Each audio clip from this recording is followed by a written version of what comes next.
우리가 지난주까지는 예수님께서 누구를 만나실 때 어떤 한 사람을 지목해서, 한 사람 아니면 뭐 두 사람, 이렇게 특별한 한 사람을 지목해서 관심을 가지고 만나 주셨죠. 그죠?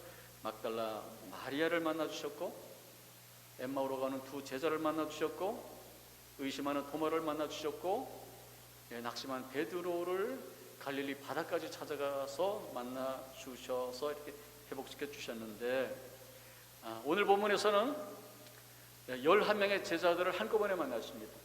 가룟 요단은 배반해서 이제 죽게 되었고, 남은 11명의 제자들, 다시 12명이 채워지기 전에 지금 11명의 제자들을 다 한 번에 아주 특별한 목적을 가지고 이렇게 만나시는데, 그 목적이 뭔가 하면 우리가 많이 들어본, 따라할까요? 지상명령. 많이 들어봤잖아요, 그렇죠? 많이 들어봤고 우리가 반드시 붙잡아야 될 명령. 지상명령이 뭔가 하면 지상군 할 때 그 지상이 아니고, 이렇게 가장 할 때 지자고 높을 상자란 말이죠. 그러니까 가장 높은 명령이다. 영어로 말하면 더 선명해집니다. The Great Commission이랍니다. 가장 큰, The Great, 가장 큰 명령. 그 명령을 주시기 위해서 부르셨어요. 예수님께서 이제 이 땅에 오셔가지고 이루시려고 하는 하나님 나라의 모든 로드맵을 완성을 하셨죠. 3년 동안 천국의 복음을 다 가르치셨고, 그리고 그 천국이 실제로 이 땅에 이루어질 수 있도록 십자가에서 죽으셔서 우리가 죄의 속박에서 풀려나서 하나님의 나라를 누릴 수 있도록, 또 부활하셔서 우리가 영원한 생명이 우리에게 실제가 되도록 그렇게 모든 길을 열어놓으셨는데, 이제 그 복음이 예루살렘에서 시작되었는데 이제 복음이 확장되어야 될 거 아닙니까? 그래서 온 세계로 펼쳐가서 그 복음을 온 세상 사람들이, 온 세대 사람들이 다 누릴 수 있도록 이 복음을 증거해야 되는데, 그 일에 누구를 부르셨어요? 처음에 11명의 제자를 부르신 거죠. 너희들이 이 일을 시작해야 된다. 그래서 너희들이 이 일을 시작해라. 그래서 그게 바로 지상명령. 예수님께서 이 땅에 오셔서 하시고자 하는 일들을 이제 예수님의 하실 일은 다 끝나고, 그 다음 세대인 제자들이 그 일을 감당하도록 부르신 일이 지상명령인데, 오늘 본문은 바로 그 명령을 명하시는 특별한 만남의 자리인데, 그런데 어디서 만나시는가 하면 우리 16절 같이 읽습니다. 시작.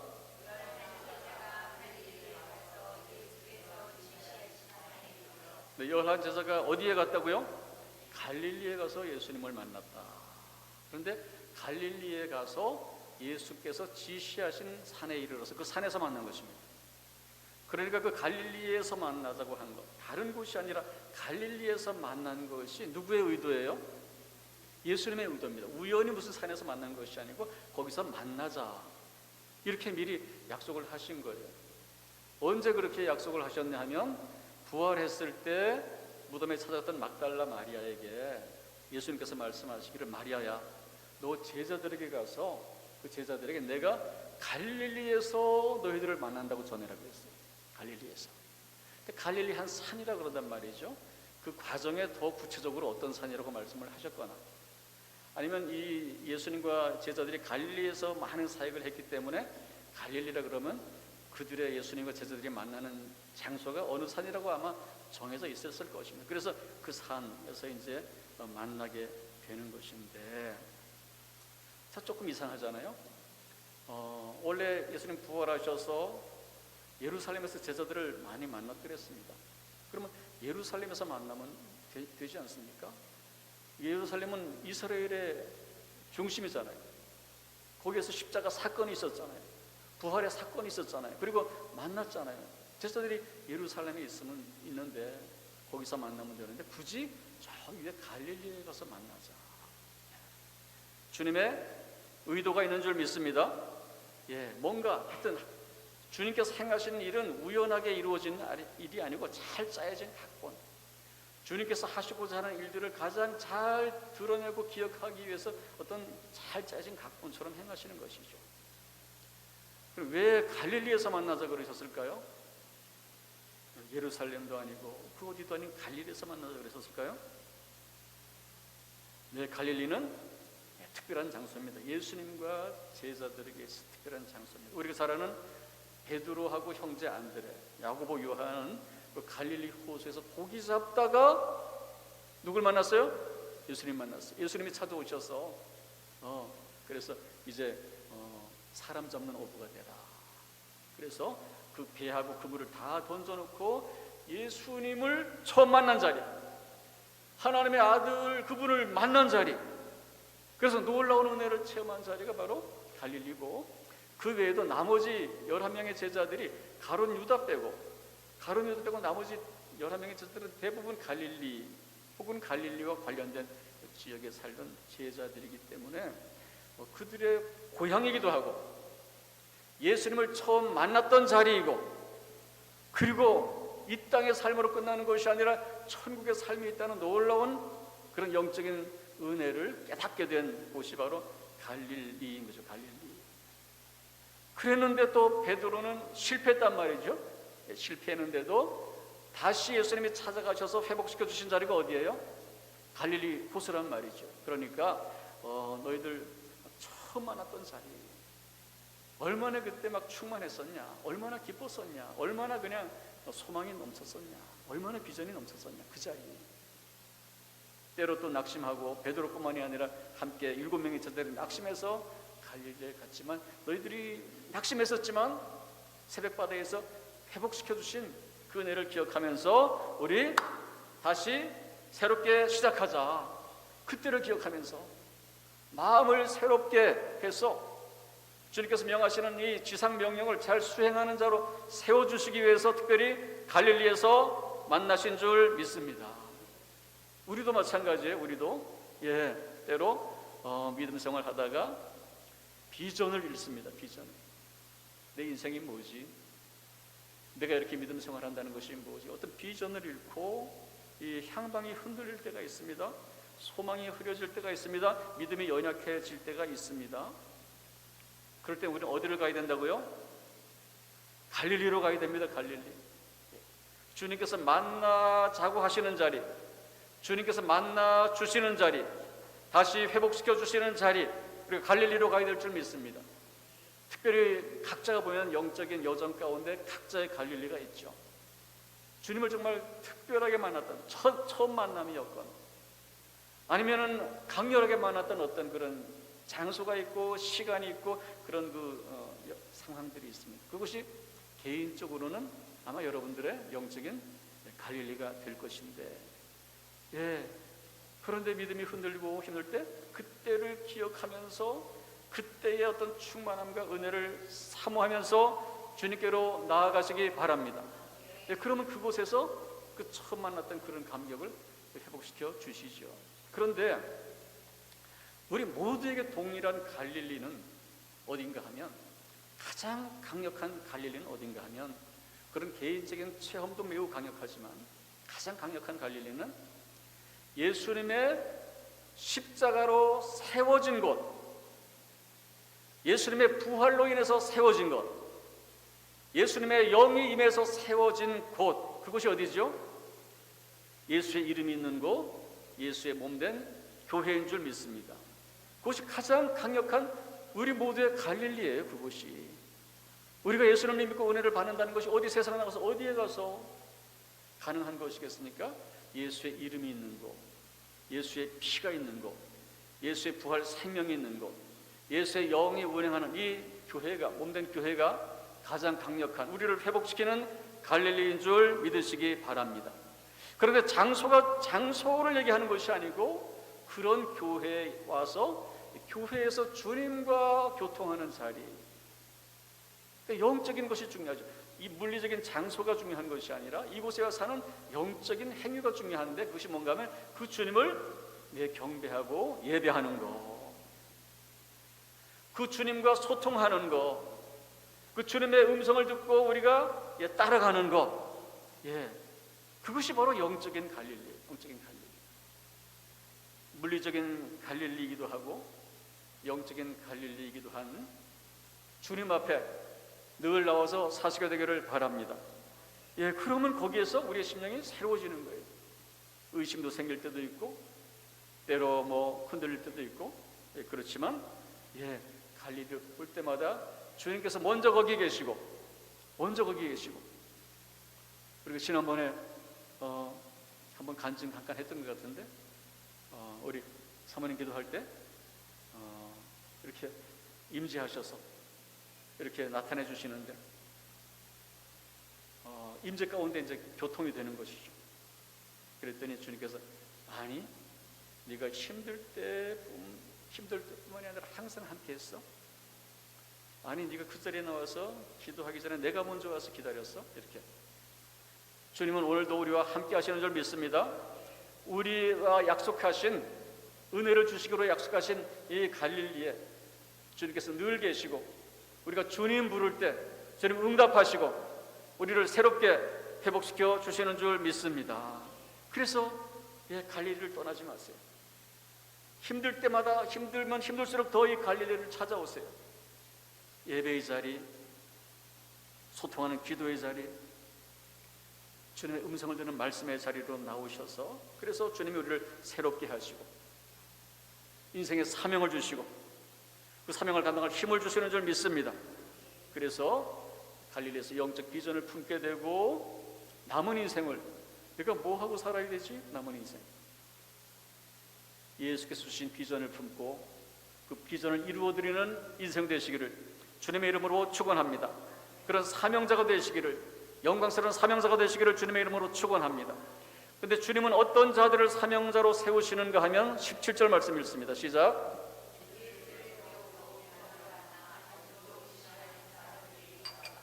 네, 예수를 듣고 경배한다. 이런 단어가 나타나는 것이 흔치 않습니다. 제자들이 예수님을 경배했다라는 그런 표현이 성경에 흔치 않습니다. 근데 여기 아주 선명하고 강력하게 나타나는 거예요. 3년간 따라다녔지만 예수님이 정말 하나님이시구나, 성삼위 하나님이시구나 하는 것을 선명하게 깨달은 것이 바로 시점적으로 무슨 사건 이후인가 하면 부활 사건 이후에, 부활하신 주님을 만난 후에, 몇 주 전에 살펴봤던 도마가 부활의 주님을 만나고 뭐라고 고백했어요? 나의 주님이시여 나의 하나님이시다 고백했던 것처럼 예수님은 하나님이신 것을 기억하기 바랍니다. 하나님 앞에 우리가 해야 될 일은 경배하는 일이에요. 경배하는 일이에요. 예절을 갖춰서 경배하시기 바랍니다. 우리가 세상 사람들도 우리가 예의를 갖춰야 될 사람이 있는 거잖아요. 예의를 갖춰서, 그죠? 모두에게 예의를 갖춰야 되죠. 그런데 하나님께 우리가 예절을 갖춰야 되지 않겠어요? 예의를 갖춰야 되지 않겠어요? 그 예의 중에 예의가 뭔가 하면 지난주에도 얘기한 것 같은데 예배인 것을 기억하시기 바랍니다. 예절을 갖춰서 경배하는, 예절을 갖춰서 경배하는. 우리가 한 주간, 한 주일, 주일 예배 우리가 온 정성을 다해서 예배 드리자. 제가 매해마다 캠페인하는 것은 그것이 그분 앞에 합당한 우리의 기본적인 예의이기 때문에 그런 것입니다. 우리가 세상에 귀한 사람 만날 때도 옷을 잘 갖춰 입고 말을 우리가 예절 있게 하는 것처럼 하나님 앞에서 우리가 예의를 갖춰서 경배하는 삶이 되기를 축원합니다. 주일에 나와서 예배하는 것은 물론이고, 예배하는 것, 제가 늘 얘기하잖아요. 온 힘을 다해서 경배하십시오. 경외하십시오. 나는 그냥 안 해. 니들끼리 해. 이런 건 안 됩니다, 여러분. 뭘 하든지 예배 순서 맡겨진 거 다 나와서 해야 되죠. 나는 안 해. 그건 하나님보다 위에 있는 자세입니다. 무엇을 하든지 예배하는 것뿐만이 아닙니다. 교회에서 행하는 모든 것이에요. 교제하는 것이든지 식사를 하는 것이든지, 그 다음에 교회 일을 감당하기 위해서 해야 되는 여러 가지 일들을 하는 일이라든지, 그 일을 잘하기 위해서 우리가 회의하는 것이든지, 교회가 회의를 잘해야 돼요. 제가 여러 번 봤습니다. 제가 교회를 무려 18개를 다녔더라고요. 제가 군생활하면서 많은 곳을 돌아다니고 미국 갔다 오면서 18개 교회를 다녔는데 18개 교회마다 저는 정말 다 은혜를 받았어요. 한 교회도 내가 은혜를 받지 않은 곳이 없고 그냥 보통 은혜를 받은 것이 아니고 너무나 은혜를 받았어요. 모든 교회에서. 그런데 그렇게 은혜를 받는 교회에서 늘 제가 경험했던 것이 회의하다가 하여튼 시끄러워져요. 여기 잘하는 뭐라고 얘기하지 않아도 잘하는 우리 지방의 교회 얼마나 훌륭한 교회입니까?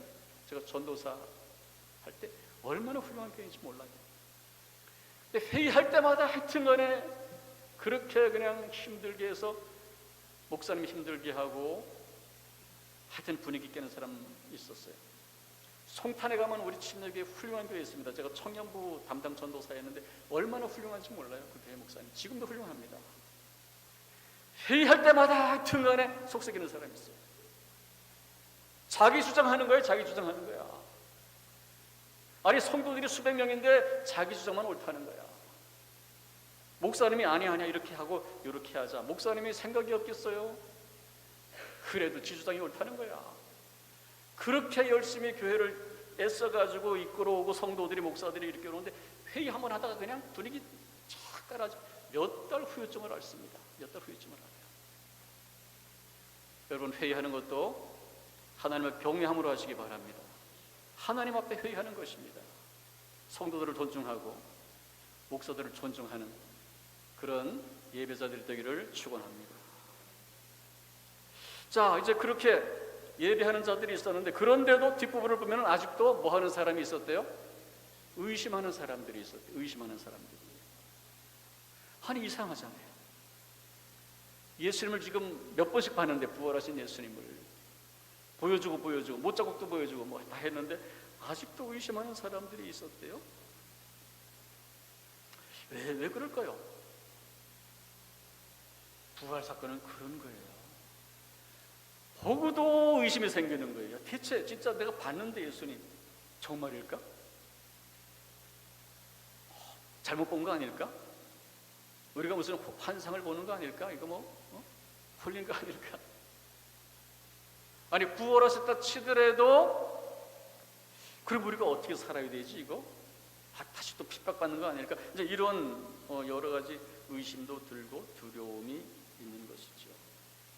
자, 굳이 저렇게 예수를 믿고 경배했다라고 하면 좋을 텐데 뒤에다가 의심하는 사람들이 아직도 있다 이렇게 해놨어요. 다 이게 정교한 의도적인 그런 워딩입니다. 저게 워딩이. 예수님을 믿고 열심히 믿고 부활하신 주님을 뵙고 고백하고 해도 또 뭐 하는 사람들이 생긴다? 의심하는 사람이 생깁니다. 오늘날 우리들도 그렇다는 거예요. 그렇게 열심히 믿었는데도 그렇게 열심히 헌신했는데도 어떤 때 순간 딱 의심이 치고 들어와서 의심하고 믿음이 멀어지고 이런 경우가 있다는 것을 교훈하고 있습니다. 그런데 더 우리가 중요한 것은 예수님이 그런 사람들을 쓰셨다는 거예요. 그런 사람들을 다시 세우시고 있다는 거예요. 책망하실 만도 하잖아요. 얘들아 너 지난번에 봤잖아. 만져봤잖아. 금을 채워지는 거 봤잖아. 그런데도 여태 의심하냐? 좀 제발 좀 잘 믿어라. 이렇게 얘기할 수 있을 것 같은데 그런 마음이 없으셨겠어요? 그런데도 그런 사람들을 오늘 지상명령의 수행자로 세우십니다. 세우세요. 이것이 우리를 향한 주님의 마음인 줄 믿습니다. 우리도 주님 믿다가도 의심이 들 때가 있어요. 내가 열심히 믿었는데 왜 이러지? 내가 열심히 기도했는데, 내가 열심히 헌신했는데, 예수님 진짜 부활하신 거 맞아? 예수님 정말 살아계신 거 맞아? 예수님 내 삶에 개입 관심이나 있는 건 맞아? 흔들릴 때가 있어요. 때로는 확 그 의심이 뭐 그냥 빠른 시간 내에 해결되면 좋겠지만 해결이 안 되고 이렇게 지체되는 경우도 있어요. 그렇지만 중요한 것은 완벽한 확신이 아니라 때로 의심이 들지라도 믿음이 흔들릴지라도 중요한 것은 늘 주님 앞에 서 있는 것이 중요한 줄 믿습니다. 오늘도 의심하는 자들이지만 주 앞에 서 있잖아요. 그러니까 그들을 다시 세우셔서 지상명령의 수행자로 세우시잖아요. 여러분 흔들려도 예배의 자리에 꼭 나오시기 바랍니다. 갈릴리에 꼭 나오시기 바랍니다. 주님의 말씀을 붙드시기 바랍니다. 흔들려도 주님 앞에 서 있는 이것을 결코 포기하지 마시기 바랍니다. 주님을 의심하던 제자들을 새롭게 세우셔서 사도로 세우셨듯이 오늘도 주님은 연약한 우리들을 사용하시는 줄 믿습니다. 그래서 그 주님을 만나서 믿음이 회복되고 주님의 사명대로 영광스럽게 쓰임받는 성도들 되시기를 주님의 이름으로 축원합니다.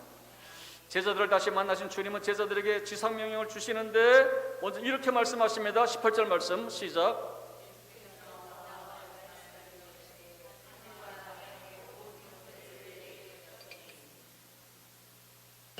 예수님께서 말씀하시기를 하늘과 땅의 모든 권세를 내게 주셨다.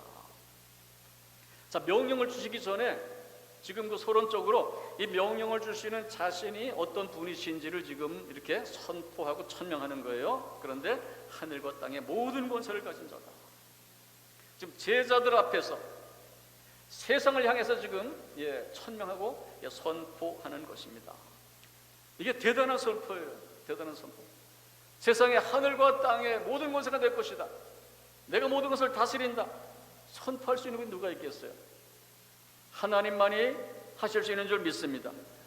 하나님이 그 전권을 이제 성자 하나님이신 예수님이 그 전권을 이제 위임 받으신 것입니다. 이게 대단한 선포지요. 원래 하늘과 땅의 모든 권세는 누가 가지고 계신 것입니까? 하나님이 가지고 계신 것입니다. 하나님이 창조하시고 오늘도 섭리하시고 운행하시는 줄 믿습니다. 하나님 권세 아래 있는 것이 하늘과 땅의 모든 권세인데, 그런데 사람은 말이죠, 죄를 짓고 나서 그 권세를 일부 빼앗긴 거예요. 사람 때문에 그 권세가 일부 빼앗겨진 거예요. 죄를 지은 이후에 이 사람을 다스리는 권세가 누구에게 빼앗겼어요? 사단 마귀, 공중 권세 잡은 사단 마귀에게 이 세상에 넘겨갔고, 그래서 죄가 권세가 생겨서 죄가 사람을 주장하고, 그 다음에 죄의 배후에 있는 사단이 우리의 인생을 좌지우지하고, 그 죄의 결과로 죽음의 권세가 있어서 우리가 아무리 더 살고 싶어도 죽음이라는 권세 앞에 다시 살 수 있는 사람이 아무도 없습니다. 그래서 죄의 권세, 사단의 권세, 우리가 사망의 권세에 사로잡힌 자들이었는데 예수님께서 십자가의 죽으심으로 우리의 죄값을 사해 주시고 부활하셔서 영원한 생명을 주심으로 죄의 권세는 결박된 줄 믿습니다. 사단 마귀의 권세는 결박된 줄 믿습니다. 그리고 죽음의 권세가 결박된 줄 믿습니다. 우리는 자유케 된 거예요. 빼앗겼던 모든 권세가 회복되었고 그 권세를 주님께서 잡으신 줄 믿습니다. 그걸 천명하는 것입니다. 이제는 죽음도 죄도 사단도 누구도 사람을 다스릴 수 없고 오직 누가 다스리신다? 예수님이 다스리신다 하는 것을 천명하고 있는 것입니다. 지상명령을 주시기 전에 이 말씀을 하시는 것은 이 명령을 주시는 자가 누구냐? 그런 권세를 가지신 자이기 때문에 이 명령을 받은 자들은 반드시 수행해야 된다. 안 해도 된다? 반드시 수행해야 된다. 그리고 직장에서도 상급자가 시키면 해야 되는 것인데, 그런데 하늘과 땅의 모든 권세를 주신 주님께서 주신 명령 중에 그것도 지상명령은 반드시 수행해야 될 줄 믿습니다. 또 한 가지 의미는 그런 주님의 명령이라면, 하늘과 땅의 모든 권세를 가지신 주님의 명령이라면 그 명령에 우리가 순종할 때 그 명령은 반드시 성취된다. 반드시 성취된다. 그러니까 우리가 하늘과 땅의 모든 권세를 주신 그분의 뜻에 우리가 쓰임받는 자가 되는 것이니까 이것이 얼마나 영광스러운 일입니까? 제발 좀 깨달았으면 좋겠어요. 깨닫게 되길 바랍니다. 영적인 것이 열려지고 깨달아지면 이것이 얼마나 놀라운 일인지 더 이상 신앙이 부담이 아니라 영광스러운 일인 것을 알고 달려가는 신앙, 그런 인생 되시기를 주님의 이름으로 축원합니다. 그런데 그 명령의 내용이 무엇인가 하면 19절 20절을 읽습니다. 시작.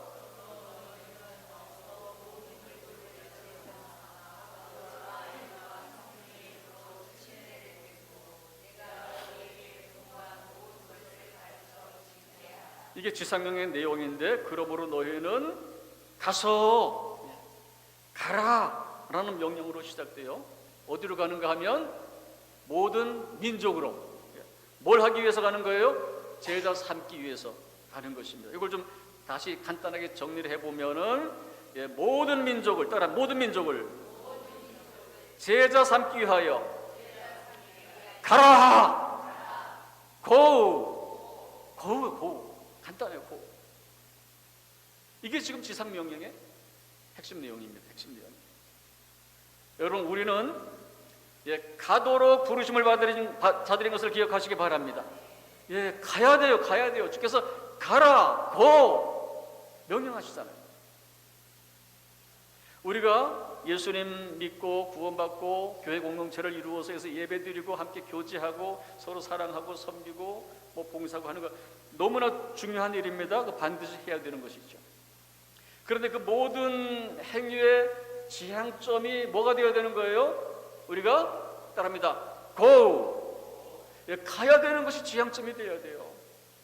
아무리 여기서 은혜가 넘치고 해도 가지 않으면 지금 정말 중요한 것을 그냥 안 하고 있는 거예요. 제가 볼 때는 그러면은 점수를 매긴다면 50점도 안 되는 것입니다. 아무리 여기서 잘해도 고를 하지 않으면은 50점이 아니라 제가 볼 때는 20점도 안 될 것 같아요. 왜냐하면 지상명령이기 때문에 그 모든 것들은 예배하고 뭐 하는 모든 것들은 우리가 가기 위해서 우리가 준비하는 시간인 것이거든요. 그렇기 때문에 우리는 교회 안에 머물러 있으면 안 되고 반드시 끊임없이 세상을 향하여 가야 될 줄 믿습니다. 우리가 복음을 들고 세상을 향해 이웃을 향해서 가정을 향해서 지역을 향해서 직장을 향해서 우리가 가야 할 줄 믿습니다. 그걸 하지 않는다면 하늘과 땅의 모든 권세를 가지신 그 높은 권세자를 우리가 경홀히 여기는 것입니다. 여러분, 직장에서 어디 가라, 출장 가라, 어디 가서 뭘 해라 하는데 안 가. 그런 사람이 있어요? 없듯이 하늘과 땅의 권세자가 말씀하시는 거 우리가 반드시 수행해야 될 줄 믿습니다. 우리가 매주 전도해야 되는 이유가 그것입니다. 그죠? 우리가 열심히 그동안 해왔죠. 오랫동안 우리 교회 역사 가운데 해왔죠. 하다 보니까 잘 안 되고, 특별히 우리는 좀 여건이 전도하기가 좀 마땅치 않아요. 그렇지만 우리가 해야 될 줄 믿습니다. 권세자의 명령이기 때문이에요. 열매가 있건 없건 분명히 있게 될 줄 믿습니다. 있게 될 줄 믿는데 그것이 당장 눈에 보이지 않더라도 우리가 최고 권세자의 명령에 따라서 우리가 시간을 들이고 우리가 정성을 들이고 노력을 들이고 우리가 물질을 들여서 반드시 가라는 명령을 수행해야 될 줄 믿습니다. 꼭 해야 됩니다. 우리가 새 성전으로 이사가면 그곳은 여기보다 전도하기가 훨씬 더 좋은 여건으로 보입니다. 그래서 여기서 남아있는 시간 여기서 열심히 하고, 그것이 또 우리가 훈련이 되고 연습이 되어서 새 성전에 가서 우리가 더 열심히 전도하는 교회가 될 수 있기를 바랍니다. 우리가 남선교회, 여선교회가 있습니다. 그런데 이것이 우리나라에 처음 우리 기독교가 들어와서 이 조직이 만들어질 때 처음 이름은 남전도회, 여전도회였습니다. 1920년도에. 그리고 그것이 좀 더 지경을 넓히자는 의미로 1930년도에 남선교회가 되고 여선교회가 됐어요. 그러니까 남선교회와 여선교회, 남전도회와 여전도회는 뭐 하는 기관이에요? 전도하는 기관이에요. 선교하는 기관입니다. 이름만 전도회고 이름만 선교회고 안 하면 안 됩니다. 다른 어떤 헌신들 다 중요하지만 반드시 전도해야 될 줄 믿습니다. 반드시 선교해야 될 줄 믿습니다. 특별히 우리 청년들 우리가 새 성전 시대에 우리가 청년 세대가 중심이 된 교회가 될 터인데 우리 전도에도 중심 세대가 되기를 바랍니다.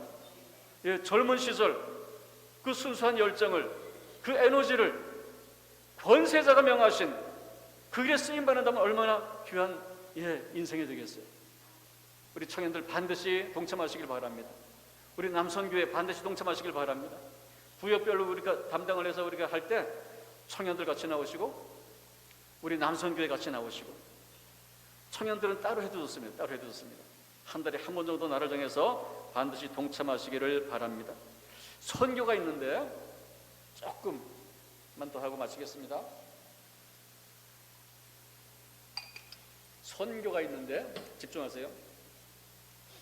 전도와 선교가 어떻게 다른 것이죠? 복음을 전한다는 것은 같은 거예요. 그런데 전도는 동일 문화권에 복음을 전하는 것이고, 선교는 다른 문화권에 복음을 전하는 것이다.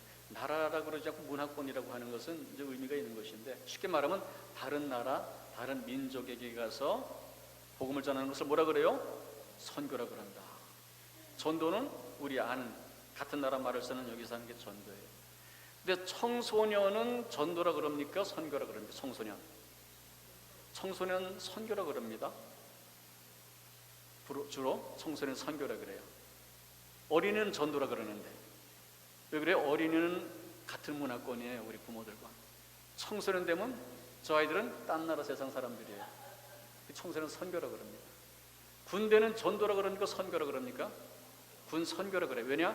군대는 그 다른 인간들이 사는 데입니다. 완전히 다른 문화이기 때문에 선교라 그래요. 우리가 전도도 해야 되고 선교도 해야 될 줄 믿습니다.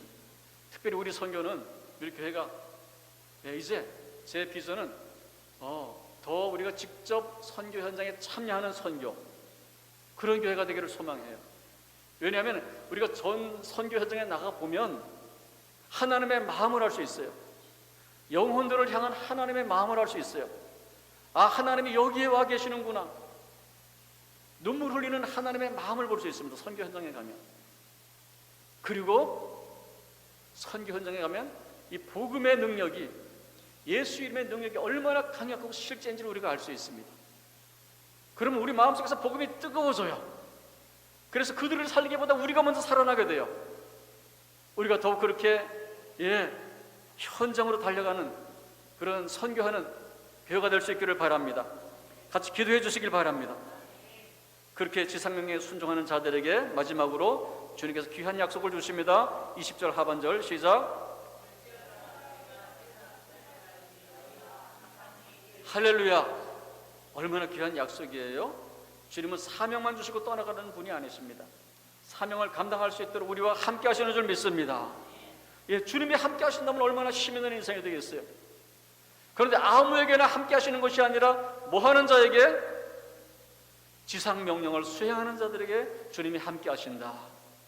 여러분, 주님이 함께 하시는 인생 되길 바랍니다. 어떻게 하면 된다고요? 지상명령을 수행할 때 하나님이 함께 하시는 인생이 된다는 거예요. 이게 얼마나 놀라운 약속인 것입니까? 여러분, 부활의 주님을 만난 사람들은 과거에 머무는 사람들이 아닙니다. 그냥 너무나 좋다고 머무는 사람들이 아닙니다. 반드시 일어나서 가야 되는 사람들인 것을 기억하시기 바랍니다. 세상을 향해서 우리가 자주 노래 부르지요. 하나님의 꿈이 나의 비전이 되고, 하나님의 비전이 바로 그것입니다. 온 땅을 향해서 복음을 증거하는 것, 영혼들이 살아나는 것, 노래하는 것처럼 예수님의 비전을 품고 예수님의 마음을 품고 세상을 향하여 달려나가는, 그래서 우리를 통해서 한 영혼이 돌아오고 하나님의 나라가 확장되고, 그래서 하나님의 함께 하심을 누리는 인생, 체험하는 인생 될 수 있기를 주님의 이름으로 축원합니다.